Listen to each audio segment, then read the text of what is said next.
मुख्यमंत्री योगी आदित्यनाथ के कार्यकाल में एक्सप्रेस प्रदेश बन रहे उत्तर प्रदेश में प्रधानमंत्री नरेंद्र मोदी के संसदीय क्षेत्र वाराणसी के लिए भी एक सुखद समाचार है। अब वाराणसी में भी एक नई एक्सप्रेसवे का निर्माण आरंभ हो रहा है। नमस्कार मित्रों, इंडियन एसआरजे पर आप सभी का स्वागत है। भारतवर्ष में संचालित विकास परियोजनाओं तथा धार्मिक स्थलों पर हो रहे विकास कार्यों की महत्वपूर्ण जानकारी प्रदान करने के क्रम में आज हम आपको वाराणसी की नवीन एक्सप्रेसवे की विशेष जानकारी देने वाले हैं। जैसे कि कितना लंबा होगा यह एक्सप्रेसवे, कहां से कहां तक बनेगा यह एक्सप्रेसवे, जानेंगे कि किन क्षेत्रों से होकर के गुजरेगा यह मार्ग तथा कब से होगा इसका निर्माण एवं क्या है इस परियोजना की वर्तमान परिस्थिति। तो मित्रों, संपूर्ण जानकारी पाने के लिए वीडियो को अंत तक अवश्य देखें।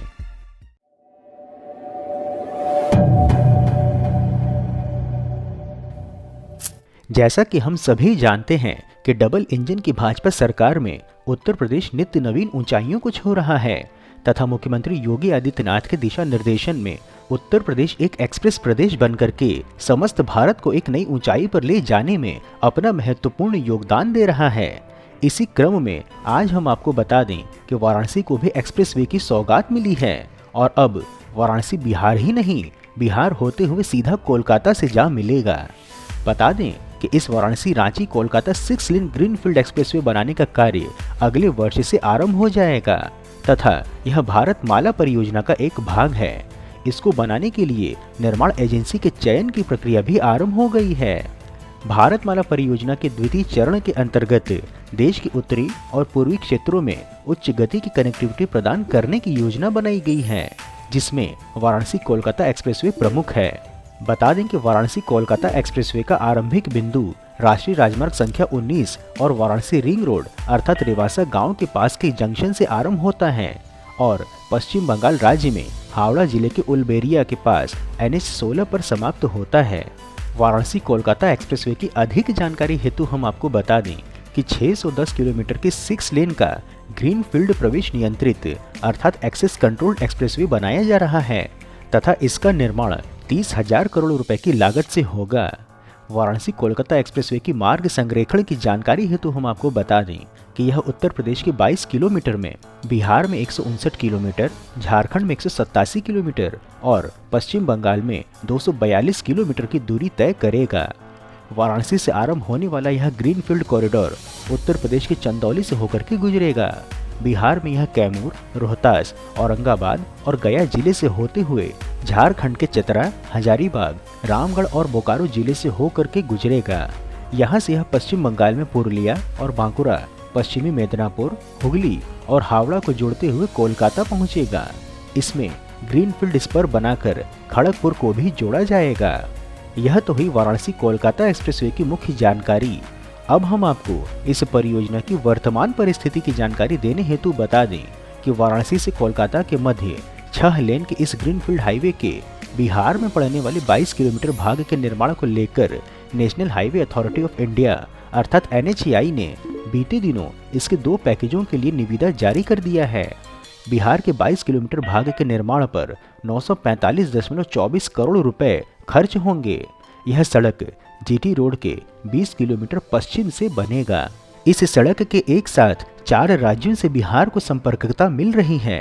6 लेन का यह नया हाईवे यूपी के चंदौली चैनपुर रोड से आरंभ हो रहा है। सड़क बिहार के भभुआ अधौरा रोड होते हुए यह पलका गांव आएगी और फिर वहां से 22 किलोमीटर आगे तक जाएगी। बता दें कि बिहार के डॉल्टनगंज होते हुए यह सड़क बिहार के हजारीबाग की ओर बढ़ेगी। वहां से इसका एक भाग रांची की ओर भी निकल रहा है। इसके पश्चात यह सड़क पश्चिम बंगाल के बांकुड़ा और खड़गपुर के समानांतर आगे बढ़ते हुए हल्दिया के रास्ते कोलकाता जाएगी। यदि आप यह जानना चाहते हैं कि कब से आरंभ होगा इसका निर्माण, तो आपको हम बता दें कि NHAI ने फिलहाल हाइब्रिड एन्युटी मोड अर्थात हम के मॉडल पर 2 पैकेजों के लिए बोलियां आमंत्रित की हैं। अर्थात इसके निर्माण एजेंसी के चयन के लिए टेंडर जारी हो चुका है। इस टेंडर को भरने की अंतिम तिथि 29 दिसंबर वर्ष 2022 है। NHAI ने इस प्रोजेक्ट के 54 किलोमीटर भाग की निविदा जारी की है। वाराणसी रांची कोलकाता ग्रीनफील्ड एक्सप्रेसवे का निर्माण फिलहाल 54 किलोमीटर की लंबाई में किए जाने की योजना है। इस 54 किलोमीटर लंबाई में से उत्तर प्रदेश में 22 किलोमीटर और बिहार में लगभग 32 किलोमीटर लंबाई में निर्माण किया जाएगा। इसमें से बिहार के क्षेत्र में लगभग 27 किलोमीटर के निर्माण की प्रक्रिया आरंभ हुई है। इस प्रोजेक्ट से जीटी रोड पर वाहनों का भार कम होगा। वर्तमान में प्रयागराज और वाराणसी होते हुए कोलकाता जाने को लेकर जीटी रोड ही प्रमुख मार्ग के रूप में है, परंतु इस नवीन सड़क से कैमूर और रोहतास जिले के विकास को गति मिलेगी। पड़ोसी जिले बक्सर और भोजपुर के लोग भी इसका प्रयोग कर सकेंगे। इसके माध्यम से रांची की ओर जाने के लिए एक और मार्ग का विकल्प मिल जाएगा। एक महत्वपूर्ण जानकारी हेतु बता दें कि वर्तमान में NH2 अर्थात स्वर्णिम चतुर्भुज मार्ग के माध्यम से वाराणसी और कोलकाता के मध्य 644 किलोमीटर की दूरी है, जिसे तय करने में कम से कम 12 से 13 घंटे लगते हैं और वाराणसी कोलकाता एक्सप्रेसवे जो कि NH2 के समानांतर ही चलेगी, परंतु यह यात्रा के समय को घटा करके 6 घंटे तक की कर देगी। भले ही दोनों सड़कों की लंबाई में थोड़ा ही अंतर है, परंतु ग्रीनफील्ड एक्सप्रेसवे नगरों की परिधि के बाहर उच्च गति की सीमा की अनुमति देता है और प्रमुख चौक बिंदुओं को समाप्त करता है, इसलिए शीघ्र ही अपने गंतव्य तक पहुंचाने में सफल होगा। अब हम आपको इस परियोजना से होने वाले लाभ की जानकारी देने हेतु बता दें कि इस एक्सप्रेसवे के बनने से वाराणसी से कोलकाता की यात्रा 12 घंटे से घट करके मात्र 6 घंटे की ही रह जाएगी। साथ ही बिहार में 10,000 करोड़ रुपए की लागत से 163 किलोमीटर का कॉरिडोर बनेगा। यह पूर्वी भारत के प्रमुख खनिज उत्पादक क्षेत्रों झारखंड और बिहार, पश्चिम बंगाल की सेवा करेगा। इसके अतिरिक्त प्रधानमंत्री PM गति शक्ति के साथ सामंजस्य के भाग के रूप में एक्सप्रेसवे को प्रमुख औद्योगिक नोड्स से भी जोड़ा जाएगा। इनमें फाल्टा और नेहाटी में इलेक्ट्रॉनिक विनिर्माण केंद्र, रांची, हावड़ा, नादिया और हुगली में fishing sea food cluster, Behala में फार्मा और मेडिकल क्लस्टर और हावड़ा, वाराणसी और भदोही में टेक्सटाइल क्लस्टर सम्मिलित हैं।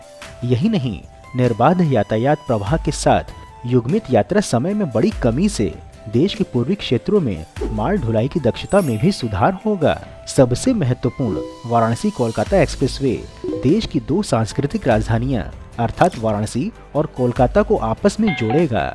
इस एक्सप्रेसवे पर सवार होकर एक भक्त को वाराणसी के काशी विश्वनाथ मंदिर से कोलकाता के काली घाट मंदिर तक पहुंचने में लगभग 6 घंटे लगेंगे, जो एक ही दिन में शिव और काली दोनों की पूजा करते हैं।